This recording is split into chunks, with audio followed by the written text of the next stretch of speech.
থেকে বের হতেই শারমিন চৌধুরীকে দেখে তানিশা থমকে দাঁড়ালো। শারমিন চৌধুরী বলল, তুমি হয়তো জানো না আমি তোমাকে অনেকটা ভালোবাসি, কিন্তু তুমি এটা কি করলে? অপু বাসর ঘরে প্রবেশ করা মাত্রই তুমি বিভিন্ন প্রশ্ন অপুকে জর্জরিত করছো কেন? তোমার সমস্যা কি? আমার সমস্যাটা হলো আপনার ছেলের বয়সটা অনেক বেশি। সে কেন আমার মতো অল্প বয়সে একটা মেয়েকে বিয়ে করেছে? সে কেন আমার জীবনটাকে নষ্ট করে দিয়েছে?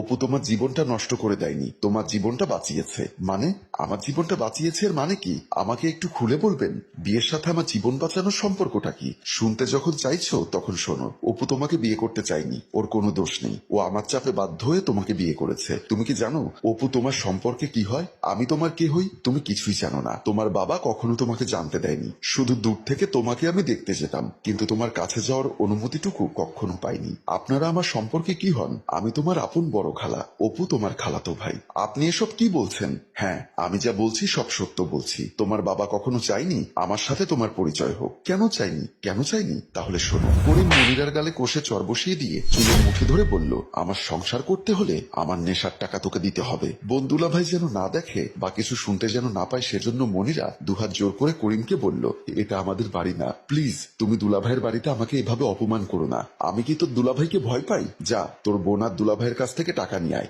আমি মদ খেতে যাব। আমি পারবো না। কি বললি তুই? পারবি না?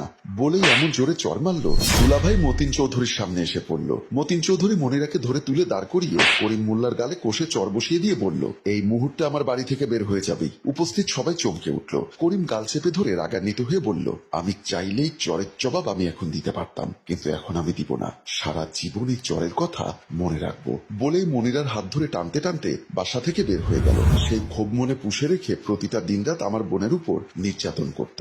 সহ্য করতে না পেরে একদিন তা করলো মনিরা। অপুর বাবা আর আমি অনেকবার তোমাদের বাড়িতে গেছি, কিন্তু আমাদের বাড়ির ভেতরে ঢুকতে দেয়নি। টাকার প্রয়োজন হলে আমার অফিসে আসে, কিন্তু তোমার সাথে যোগাযোগ করতে দেয়নি। এবার বুঝতে পেরেছো সবকিছুর মূল ভিলেন হলো তোমার বাবা। একটা বাজে চরিত্রহীন ছেলের সাথে তোমার বিয়ে ঠিক করেছিল। সেই বিয়ে বন্ধ করে তোমার বাবাকে 5 কোটি টাকা দিয়ে এই বিয়েতে রাজি করিয়েছি, শুধু তোমার জীবনটা বাঁচাতে। কিন্তু বাবা তো কোনোদিন বলেনি যে আমার খালা আছে, আমার খালাতো ভাই আছে। এটাও তোমার বাবার একটা ষড়যন্ত্রের অংশ ছিল। তোমাকে না বললেও প্রতি মাসে তোমার খরচের টাকা ঠিক আমার কাছ থেকে নিয়ে যেত। ছি, আমার বাবা এত খারাপ। আমরা তোমার ভালো চাই। আর আমার ছেলে অপু, ওর বয়সটা একটু বেশি, কিন্তু অনেক ভালো একটা মানুষ। আশা করি তুমি বুঝতে পেরেছো, তাই মানিয়ে নেওয়ার চেষ্টা করবে। বলেই শারমিন চৌধুরী তার রুমের দিকে চলে গেল। তানিশা কিছুটা দ্বিধাদ্বন্দ্বের মধ্যে পড়ে গেল। কিছু সময় ভেবে সে রুমের দিকে পা বাড়ালো। বারান্দার গ্রিল ধরে দাঁড়িয়ে অপু সিগারেট খাচ্ছে। পেছন থেকে এসে তানিশা রাগান্বিত হয়ে বলল, কি সমস্যা তোমার? তুমি এখানে দাঁড়িয়ে সিগারেট খাচ্ছ কেন? সিগারেটটা ফেলে দাও। তানিশার কথা শুনে অপু কিছুটা অবাক হয়ে তানিশার দিকে তাকিয়ে রইল।